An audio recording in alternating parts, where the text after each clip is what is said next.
ঈশ্বৰৰ বাইকৰ পোহৰত খোজকাঢ়ি থাকিলে আমাৰ কি উপকাৰ হ'ব?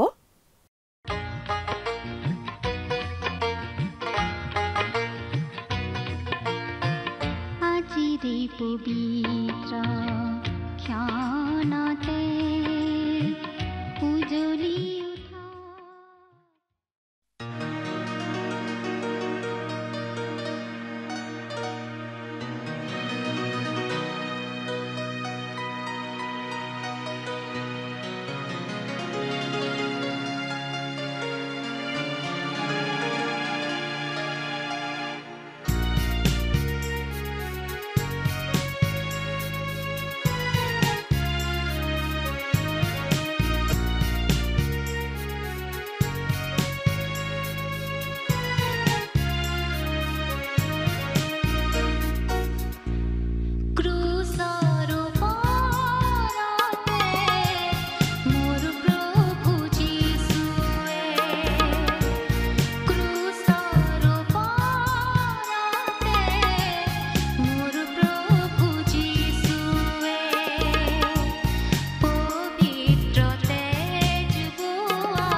নমস্কাৰ আমাৰ ভক্তিবচন অনুষ্ঠানলৈ আপোনাক স্বাগতম জনাইছো খ্ৰীষ্টীয় বিশ্বাসী লোকসকলৰ বাবে বিশেষভাৱে প্ৰস্তুত কৰা এই ভক্তিবচন অনুষ্ঠানটো হৈছে বাইবেল অধ্যয়নৰ ধাৰাবাহিক অসমীয়া অনুষ্ঠান বাইবেলৰ গোটেই ৬৬খন পুস্তকৰে আমি ইয়াত অধ্যয়ন কৰিম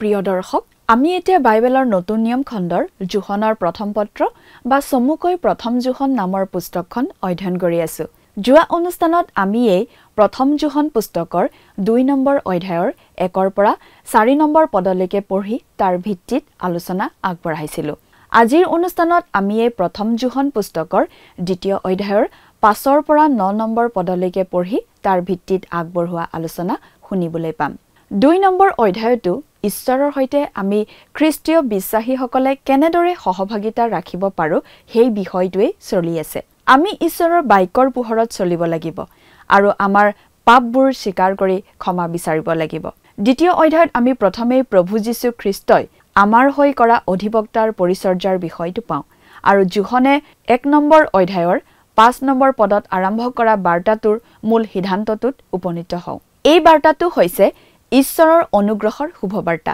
ঈশ্বৰৰ সেই অনুগ্ৰহত নৰকমুখী পাপী এজনে বিশ্বাস কৰি ঈশ্বৰৰ পৰিয়ালৰ লোক হৈ পৰিব পাৰে আৰু ঈশ্বৰৰ সৈতে সহভাগিতা উপভোগ কৰিব পৰা হয় মূল বিষয়টো হৈছে পিতৃ ঈশ্বৰৰ সৈতে সঠিক সম্বন্ধ স্থাপন কৰাটো আমি নিজকে ঈশ্বৰৰ সন্তান বুলি কোৱাটো এটা কথা আৰু অনন্ত জীৱন লাভ কৰাটো আন এটা কথা ঈশ্বৰৰ বাক্যলৈ অলপো হাবিয়াহ নথকা ঈশ্বৰৰ সৈতে সহভাগিতা ৰখাত অলপো গুৰুত্ব নিদিয়া ঈশ্বৰৰ প্ৰতি অবাধ্য হৈ চলা লোক এজনে নিজকে এজন ঈশ্বৰৰ সন্তান বুলি ক'লে আনে গ্ৰহণ কৰিবলৈ নিশ্চয় টান পাব যোহনে স্পষ্ট কৰি দিছে যে আমি যদি ঈশ্বৰৰ আজ্ঞাবোৰ মানি চলো সেইটোৱেই প্ৰমাণ কৰি দিয়ে যে আমি ঈশ্বৰক জানো ঈশ্বৰৰ সন্তানে কেৱল ঈশ্বৰৰ আজ্ঞা পালন কৰাই নহয় তেওঁ ঈশ্বৰৰ বাক্যও পালন কৰিব বিচাৰে তেওঁ নিজৰ সকলো কামতে নিজৰ পিতৃক সন্তুষ্ট কৰিব বিচাৰে বহুতো লোকে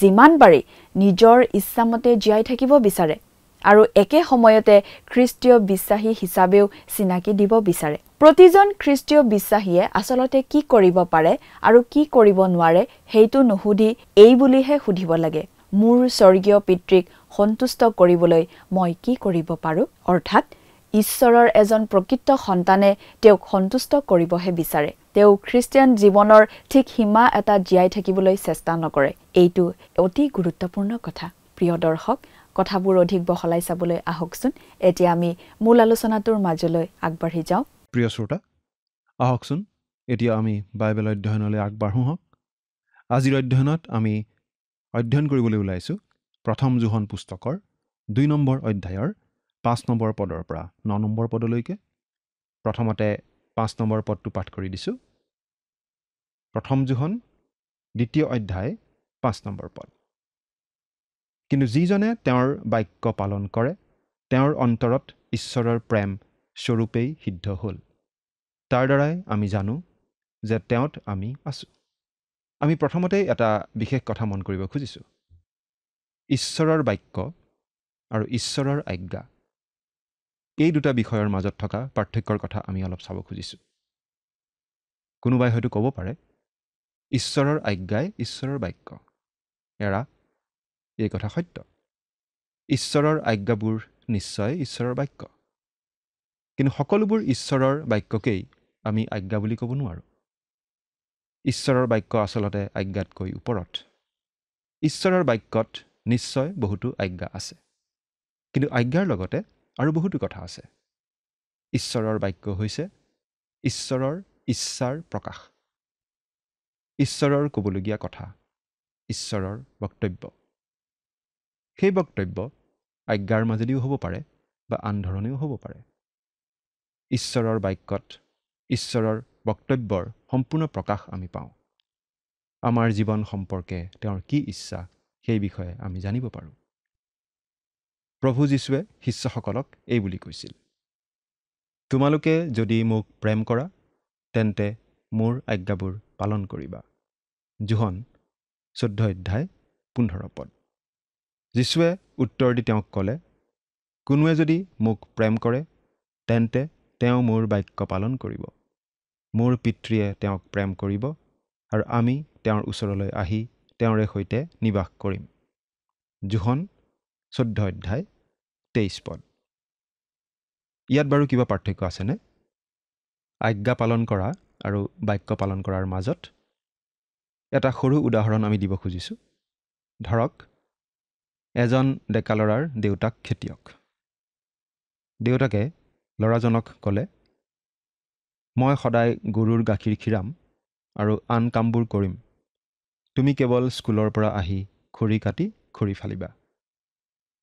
ল'ৰাটোৱে ঠিক সেইমতেই কাম কৰি গ'ল। এদিন ৰাতিপুৱা দেউতাকে ক'লে, আজি মোৰ গাটো বৰ বেয়া লাগি আছে।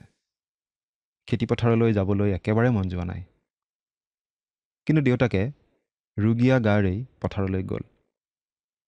ডেকা ল'ৰাজনে স্কুলৰ পৰা আহি খৰি কাটিলে, খৰিও ফালিলে আৰু গৰুৰ গাখীৰো খীৰালে। দেউতাকে কেৱল খৰি কাটি খৰি ফালিবলৈহে আজ্ঞা দিছিল। কিন্তু ল'ৰাটিয়ে গাখীৰ খীৰোৱা কামটোও কৰিলে, কাৰণ দেউতাকৰ গা বেয়া বুলি জানে। গতিকে দেউতাকৰ প্ৰতি থকা মৰমতে ল'ৰাজনে দেউতাকে কৰিবলৈ নকওঁতেই সেই কাম কৰিলে। ঠিক একেদৰে খ্ৰীষ্টীয় বিশ্বাসীজনে ঈশ্বৰৰ পোনপটীয়া আজ্ঞাবোৰ পালন কৰাতেই ক্ষান্ত নাথাকে, কিন্তু ঈশ্বৰৰ বাক্য মানি চলিবলৈ ইচ্ছা কৰে। সকলো ক্ষেত্ৰতেই ঈশ্বৰক সন্তুষ্ট কৰিবলৈ চেষ্টা কৰে। বহুতো লোকে কেতিয়াবা প্ৰশ্ন কৰে, মই এই কামটো কৰা বেয়ানে? এই কামটো কৰিব নালাগে বুলিতো বাইবেলত ক'তো লিখা নাই। কিন্তু আমাৰ সদায় এইটোহে প্ৰশ্ন হ'ব লাগে, মই মোৰ পিতৃ ঈশ্বৰক কেনেদৰে সন্তুষ্ট কৰিব পাৰোঁ? বহুতো খ্ৰীষ্টীয় বিশ্বাসী আকৌ ভাবে যে অলপ খোলা মনৰ হ'ব লাগে আৰু সকলোৰে লগত মিলি পৰিব লাগে। গতিকে আনৰ লগত মিলি পৰিবলৈ কিবা কিবি আপত্তিজনক কাম কৰিবলৈও তেওঁলোকে কুণ্ঠাবোধ নকৰে। কিন্তু আমি ঠেক মনৰ, বহল মনৰ এনেকুৱা চিন্তা নকৰি কেৱল এটা কথাই যদি ভাবোঁ, কি কৰিলে পিতৃ ঈশ্বৰক সন্তুষ্ট কৰিব পাৰোঁ, তেতিয়া আমাৰ আচাৰ ব্যৱহাৰ, কথা বতৰা, চলন ফুৰণ সকলো নিজে নিজেই ঠিক হ'ব। প্ৰিয় শ্ৰোতা, কিবা এটা কাম কৰা উচিত নে অনুচিত, এই বুলি যদি আমাৰ মনত সন্দেহ উপজে, তেতিয়া আমি নিজকে সুধি চোৱা উচিত। এই কামটো কৰিলে মোৰ পিতৃ ঈশ্বৰ সন্তুষ্ট হ'বনে? আমি তেনেকুৱা কামেই কৰা উচিত যি কামৰ দ্বাৰা পিতৃ ঈশ্বৰ সন্তুষ্ট হয় আৰু তেওঁৰ সৈতে আমাৰ সহভাগিতা মধুৰ হয় আৰু আমাৰো জীৱনলৈ আনন্দ আহে। আৰু গোটেই কথাখিনিৰ মূলতেই থাকিব লাগে প্ৰেম। আমি যদি প্ৰভু যীশুক প্ৰেম কৰোঁ, তেন্তে তেওঁৰ বাক্য পালন কৰি চলিম, তেওঁৰ আজ্ঞা মানি চলিম। আমি যদি তেওঁক প্ৰেম কৰোঁ, তেন্তে আমি কেৱল আজ্ঞা পালনেই নহয়, লগতে তেওঁৰ সমস্ত বাক্য অনুসাৰে জীৱন কটাবলৈ চেষ্টা কৰিম। প্ৰায় ক্ষেত্ৰতেই মানুহে ভাবে কিবা এটা কাম কৰাৰ দ্বাৰাহে আমি পাপ কৰোঁ। যেনে ধৰক, চুৰি কৰিলে আমি পাপ কৰা হয়। কিন্তু কিবা এটা কাম নকৰাকৈ থকাটোও যে পাপ হ'ব পাৰে, সেইটো প্ৰায়েই আমাৰ মনলৈ নাহে। বাইবেলত লিখা আছে, এতেকে যিকোনোৱে সৎকৰ্ম কৰিবলৈ জানিও তাক নকৰে, তাৰ পাপ হয়। জাকোব 4:17। বহুতো কাম আমি কৰা উচিত বুলি জানো, কিন্তু উচিত বুলি জানিও যদি নকৰোঁ, তেনেহ'লে সেই উচিত কাম নকৰাৰ দ্বাৰা আমি পাপ কৰা হয়। বেয়া কাম কৰিলেও পাপ আৰু ভাল কাম বুলি জানি নকৰিলেও পাপ। প্ৰিয় শ্ৰোতা, 5 নম্বৰ পদটো খুব গুৰুত্বপূৰ্ণ পদ। আমি আকৌ এবাৰ পঢ়ি দিছোঁ। কিন্তু যিজনে তেওঁৰ বাক্য পালন কৰে, তেওঁৰ অন্তৰত ঈশ্বৰৰ প্ৰেম স্বৰূপেই সিদ্ধ হ'ল। তাৰ দ্বাৰাই আমি জানো যে তেওঁত আমি আছোঁ। আমি যদি ঈশ্বৰৰ বাক্য পালন কৰোঁ, আমাৰ অন্তৰত ঈশ্বৰৰ প্ৰেম সিদ্ধ হ'ল বুলি ক'ব পাৰোঁ। আজ্ঞা পালনৰ পৰ্যায় পাৰ হৈ আমি প্ৰেমৰ পৰ্যায়ত প্ৰৱেশ কৰা হয় আৰু আমি সকলো প্ৰকাৰে ঈশ্বৰকেই সন্তুষ্ট কৰিব খোজোঁ। প্ৰিয় শ্ৰোতা, আমি নিজকে পৰীক্ষা কৰি চোৱা উচিত। পাপৰ বিষয়ে আমাৰ মনোভাৱ কি? পাপে আমাৰ মনত অশান্তি দিয়েনে? পিতৃ ঈশ্বৰৰ সৈতে আমাৰ সহভাগিতা ভংগ কৰেনে? আমি বাৰু পিতৃ ঈশ্বৰৰ আগত ক্ৰন্দন কৰোঁনে? প্ৰভু, মোৰ ভুল হ'ল, মই পাপ কৰিলোঁ, মোক ক্ষমা কৰা। আমি যদি তেনে কৰোঁ, পিতৃ ঈশ্বৰে আমাক ক্ষমা কৰিব আৰু তেওঁৰ সৈতে আমাৰ সহভাগিতা পুনৰ স্থাপিত হ'ব। আমাৰ অন্তৰলৈ পৰিত্ৰাণৰ নিশ্চয়তা আহিব। এতিয়া 6 নম্বৰ পদটো পঢ়ি দিছোঁ। মই তেওঁত থাকোঁ, এই বুলি যিকোনোৱে কয়, তেওঁ যেনে আচৰণ কৰিলে তেওঁ তেনে আচৰণ কৰা উচিত। যদি আমি প্ৰভু যীশুত বিশ্বাস কৰি তেওঁতেই আশ্ৰয় লৈছোঁ, তেন্তে আমি কথাই কামে ভাবে চিন্তাই তেওঁৰ নিচিনা হ'বলৈ চেষ্টা কৰা উচিত। অৱশ্যে এই কথা ঠিক যে আমি কেতিয়াও প্ৰভু যীশুৰ নিচিনা শুদ্ধ সিদ্ধ পবিত্ৰ হ'ব নোৱাৰোঁ এই জীৱনত। কিন্তু আমি যদি পিতৃ ঈশ্বৰৰ ইচ্ছা পালন কৰাকেই আমাৰ অন্তৰৰ হাবিয়াস কৰি লওঁ, তেনেহ'লে আমি প্ৰভু যীশুৰ নিচিনা আচৰণ কৰা হ'ব। কাৰণ প্ৰভু যীশুৰ অন্তৰৰ একমাত্ৰ হাবিয়াস সেইটোৱেই আছিল, পিতৃ ঈশ্বৰৰ ইচ্ছা পালন কৰা। আমি আত্মোৎসৰ্গ কৰাৰ কথা প্ৰায়েই শুনি থাকোঁ। বহুতো সময়ত উপাসনাৰ সময়ত শাস্ত্ৰৰ শিক্ষা আগবঢ়োৱাৰ পাছত প্ৰশ্ন সোধা হয়, আপুনি প্ৰভু যীশুৰ ওচৰত আপোনাৰ জীৱন সোধাই দিবনে? প্ৰকৃত আত্মোৎসৰ্গ কি বাৰু? খ্ৰীষ্টক সৰ্বান্তঃকৰণে প্ৰেম কৰাটোৱেই প্ৰকৃত আত্মোৎসৰ্গ। যদি আমি খ্ৰীষ্টক প্ৰেম কৰোঁ, আমি তেওঁৰ বাক্য মানি চলিমেই। আমি যাক ভাল পাওঁ তেওঁক সদায় সন্তুষ্ট কৰিব খোজোঁ। আমি প্ৰেম কৰা ব্যক্তিজনৰ মনত দুখ দিব নোখোজোঁ। আপুনি খ্ৰীষ্টৰ প্ৰতি উৎসৰ্গিত জীৱন কটাইছেনে? এই বুলি সোধাতকৈ আমি সোধা উচিত, আপুনি খ্ৰীষ্টক সৰ্বান্তঃকৰণে প্ৰেম কৰিছেনে?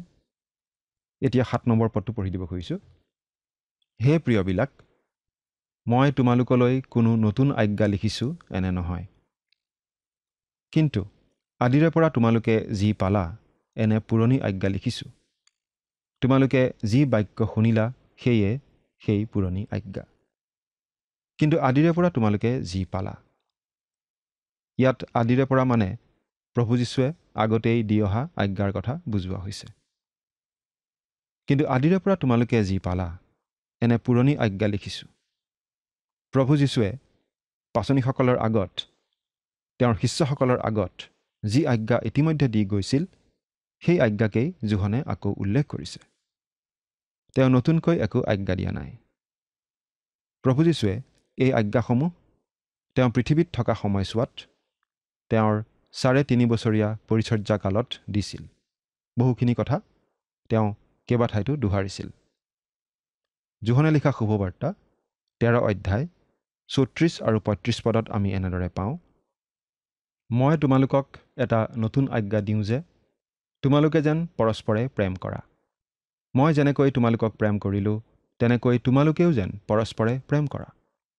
তোমালোকে যদি পৰস্পৰৰ মাজত প্ৰেম ৰাখা, তেন্তে তোমালোক যে মোৰ শিষ্য, ইয়াক তাৰ দ্বাৰাই সকলোৱে জানিব। আকৌ যোহনে লিখা শুভবাৰ্তা 15 অধ্যায় 10 আৰু 12 পদত আমি পঢ়িবলৈ পাওঁ, যদি মোৰ আজ্ঞা পালন কৰা, তেন্তে মই যেনেকৈ পিতৃৰ আজ্ঞা পালন কৰি তেওঁৰ প্ৰেমত থাকোঁ, তোমালোকো তেনেকৈ মোৰ প্ৰেমতে থাকিবা। মই যেনেকৈ তোমালোকক প্ৰেম কৰিলোঁ, তেনেকৈ তোমালোকেও পৰস্পৰে প্ৰেম কৰিবা। এই মোৰ আজ্ঞা। আৰু ইয়াত পাচনি যোহনে কৈছে যে মই তোমালোকলৈ একো নতুন কথা লিখা নাই, একো নতুন আজ্ঞা লিখা নাই। ইতিমধ্যে তোমালোকে জনা আজ্ঞাটোকে আকৌ লিখিছোঁ। প্ৰভু যীশুৱে ইতিমধ্যে দি থৈ যোৱা আজ্ঞা এটাহে আকৌ মই উল্লেখ কৰিছোঁ। এতিয়া 8 নম্বৰ পদটো পঢ়ি দিম। আকৌ মই তোমালোকলৈ নতুন আজ্ঞা লিখিছোঁ। এই কথা তেওঁত আৰু তোমালোকত উভয়তে সত্য হয়, কিয়নো আন্ধাৰ গুচি যাব লাগিছে আৰু সম্প্ৰতি প্ৰকৃত পোহৰ হৈ আহিছে। এতিয়া আকৌ তেওঁ কৈছে যে এইটো এটা নতুন আজ্ঞা। প্ৰভু যীশুত বিশ্বাস কৰি পবিত্ৰ আত্মাৰ শক্তিৰে নতুন জন্ম লাভ কৰা প্ৰতিজন খ্ৰীষ্টীয় বিশ্বাসীৰ বাবে এইটো এটা নতুন আজ্ঞা বুলি কোৱা হৈছে। কিয় বাৰু? কাৰণ এই আজ্ঞা দিয়া হৈছিল ক্ৰুচৰ সিটো পাৰে, পৃথিৱীলৈ পবিত্ৰ আত্মা নামি অহাৰ আগেয়ে। গতিকে ক্ৰুচৰ ইটো পাৰে এইটো আচলতে নতুন আজ্ঞা। বিশ্বাসীসকলে ঈশ্বৰৰ ইচ্ছা পালন কৰা উচিত। আৰু ঈশ্বৰৰ ইচ্ছা প্ৰথমতে হৈছে আমি যাতে তেওঁক প্ৰেম কৰোঁ। এই প্ৰেমেই খ্ৰীষ্টীয় বিশ্বাসীৰ এটা পৰিচয়। খ্ৰীষ্টীয় বিশ্বাসীজনে ঈশ্বৰৰ ইচ্ছা পালন কৰি আনন্দ পায়, কাৰণ আন্ধাৰ গুচি যাব লাগিছে আৰু সম্প্ৰতি প্ৰকৃত পোহৰ হৈ আহিছে। খ্ৰীষ্টীয় বিশ্বাসীজনে ঈশ্বৰক অধিককৈ বুজি পোৱা বুলি ক'ব পাৰিব লাগিব। ঈশ্বৰৰ ইচ্ছা অধিককৈ বুজি পোৱা বুলি ক'ব পাৰিব লাগিব। বিখ্যাত জাৰ্মান কবি স্কিলাৰে কৈছিল, মই প্ৰত্যেক বস্তু অধিক স্পষ্টকৈ দেখিব ধৰিছোঁ। প্ৰতিজন খ্ৰীষ্টীয় বিশ্বাসীৰ এইটোৱেই অভিজ্ঞতা হোৱা উচিত।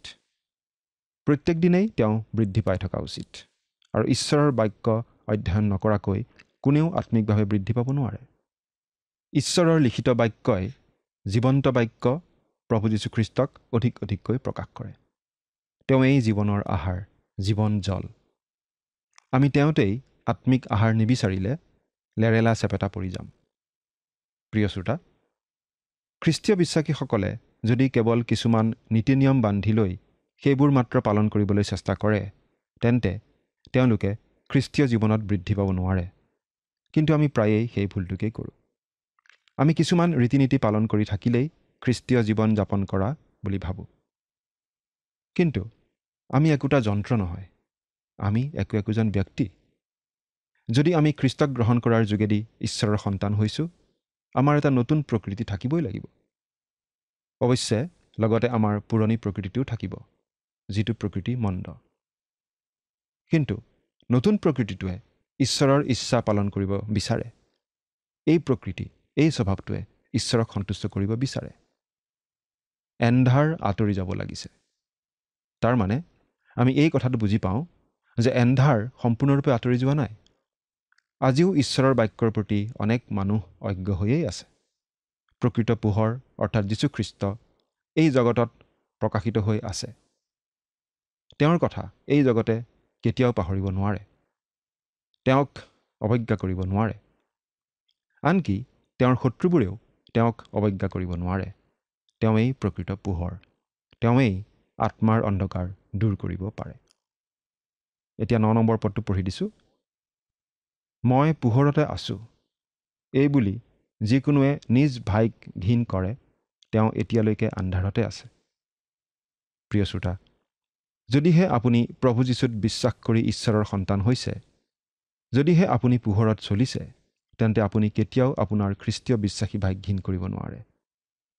কেৱল খ্ৰীষ্টীয় বিশ্বাসীয়ে নহয়, যিকোনো মানুহকেই ঘীন কৰিব নোৱাৰে। কাৰণ খ্ৰীষ্টীয় বিশ্বাসে আমাক আনক প্ৰেম কৰিবলৈ শিকায়, আনকি শত্ৰুকো প্ৰেম কৰিবলৈ শিকায়। কিন্তু কোনো খ্ৰীষ্টীয় বিশ্বাসীয়ে যদি ভাইক ঘীন কৰে, তেন্তে তেওঁৰ বিশ্বাসত কিবা এটা ডাঙৰ কেৰুণ আছে বুলি আমি ক'ব পাৰোঁ। অৱশ্যে এইটো আমি স্বীকাৰ কৰিবই লাগিব যে বহুতো লোকৰ আচাৰ ব্যৱহাৰ আৰু স্বভাৱে আমাক আমনি দিব পাৰে। বহুতো লোকৰ বিভিন্ন কামত আমি হয়ভৰ দিব নোৱাৰিব পাৰোঁ। আন বহুতো খ্ৰীষ্টীয় বিশ্বাসীৰ জীৱনত থকা কিবা স্বভাৱৰ প্ৰতি আপুনি সন্মতি দিব নোৱাৰিব পাৰে। কাৰণ আমাৰ সকলোৰেই কিবা কিবি দুৰ্বলতা থাকে আৰু সকলো ক্ষেত্ৰতে আমি শুদ্ধ সিদ্ধ নহয়। কিন্তু তাৰ মানে আমি আনক ঘীন কৰিম তেনে নহয়। যদিহে আমি আনক ঘীন কৰোঁ, তেন্তে আমি আন্ধাৰতে আছোঁ। আন বিশ্বাসীৰ প্ৰতি যদি প্ৰেম নাথাকে, সেইটোৱে প্ৰমাণ কৰিব যে আমি পোহৰত নাই, আন্ধাৰতে আছোঁ। সকলো মানুহে স্বভাৱতেই এক অন্ধকাৰত জন্মগ্ৰহণ কৰে। মানৱ জাতিৰ এইটো প্ৰাকৃতিক অৱস্থা। কিন্তু আমি আন্ধাৰত জন্মা কাৰণে ঈশ্বৰৰ শাস্তিৰ যোগ্য নহয়। কিন্তু আমি পোহৰক প্ৰত্যাখ্যান কৰিহে ঈশ্বৰৰ দণ্ডৰ পাত্ৰ হওঁ। অৰ্থাৎ আমি স্বভাৱতেই পাপী হিচাপে জন্মগ্ৰহণ কৰাৰ বাবে ঈশ্বৰে আমাক দোষী কৰিব নোখোজে। কিন্তু আমি পোহৰক প্ৰত্যাখ্যান কৰি, অৰ্থাৎ আমাৰ ত্ৰাণকৰ্তা প্ৰভু যীশুক প্ৰত্যাখ্যান কৰিহে ঈশ্বৰৰ দণ্ডৰ পাত্ৰ হওঁ। ঈশ্বৰৰ বাক্যৰ যোগেদি আমালৈ অহা পোহৰলৈ সঁহাৰি নিদিলেহে আমি ঈশ্বৰৰ শাস্তি পাবৰ যোগ্য হৈ পৰোঁ। যদি আমি পোহৰত ফুৰোঁ, সেই পোহৰেই সকলো আন্ধাৰ দূৰ কৰিব। পোহৰৰ প্ৰতি পৃথি নিদি সেই পোহৰক আমাৰ হৃদয় পোহৰাবলৈ দিব লাগিব। আমাৰ হৃদয় পৰীক্ষা কৰিবলৈহে দিব লাগিব। কোনো মানুহে যদি অনবৰতেই ঈশ্বৰৰ সেই পোহৰ প্ৰত্যাখ্যান কৰি থাকে, এনেকুৱা এটা দিন আহি যাব পাৰে যে ঈশ্বৰে সেই পোহৰ লৈ যাব আৰু সেই মানুহে আৰু ঈশ্বৰৰ বাক্যলৈ কেতিয়াও মন নিদিয়া হ'ব। এনেকুৱা দুখ লগা অৱস্থা বহুতো লোকৰেই হয়। সেয়েহে ঈশ্বৰৰ বাক্যৰ পোহৰলৈ পিঠি নিদি ঈশ্বৰৰ বাক্যৰ পোহৰক আদৰি লৈ সেই পোহৰতে চলিবলৈ আমি সিদ্ধান্ত লোৱা উচিত। প্ৰভু যীশুৰ যোগেদি অহা সেই পোহৰতেই আমি জীৱন কটোৱা উচিত। তাতেই আমি পাওঁ ঈশ্বৰৰ সৈতে মধুৰ সহভাগিতা, স্বৰ্গীয় সুখ আৰু শান্তি। ঈশ্বৰে আমাৰ সকলোকে আশীৰ্বাদ কৰক। আমেন।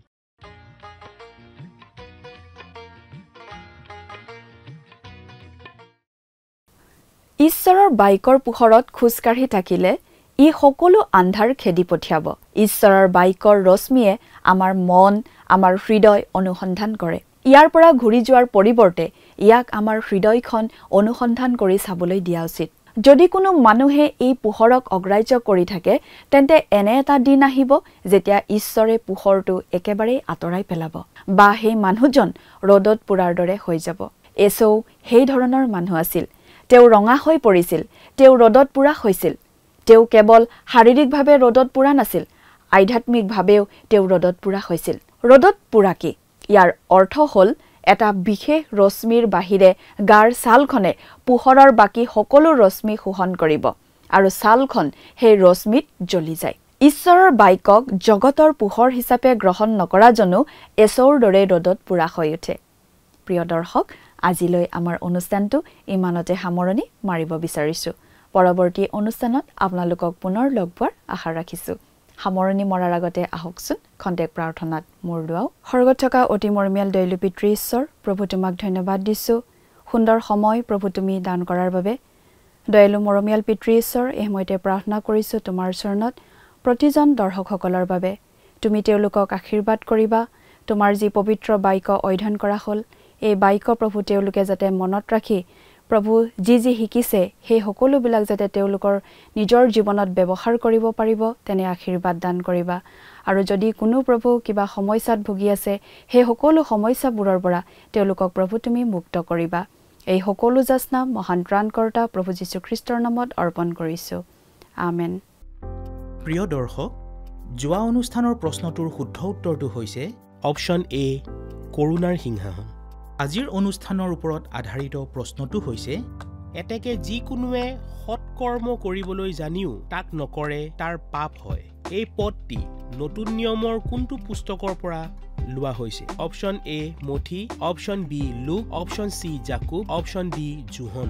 প্ৰিয় দৰ্শক, আজিৰ প্ৰশ্নৰ সঠিক উত্তৰটো আজি সন্ধিয়া 6 বজাৰ আগেয়ে আপোনাৰ নাম আৰু সম্পূৰ্ণ ঠিকনাৰে সৈতে আমালৈ 7429840242 নম্বৰত SMS নাইবা হোৱাটছআপ যোগে প্ৰেৰণ কৰক। প্ৰিয় দৰ্শক, আপুনি যদি আমাৰ এই অনুষ্ঠানৰ যোগেদি আশীৰ্বাদপ্ৰাপ্ত হৈছে আৰু আমাৰ লগত কথা পাতিবলৈ বিচাৰিছে বা আপোনাক প্ৰাৰ্থনাৰ সহায়ো পৰামৰ্শ লাগে, তেন্তে আমালৈ 7429840242 এই নম্বৰত পোনপটীয়াকৈ ফোন কৰিব পাৰিব। ধন্যবাদ।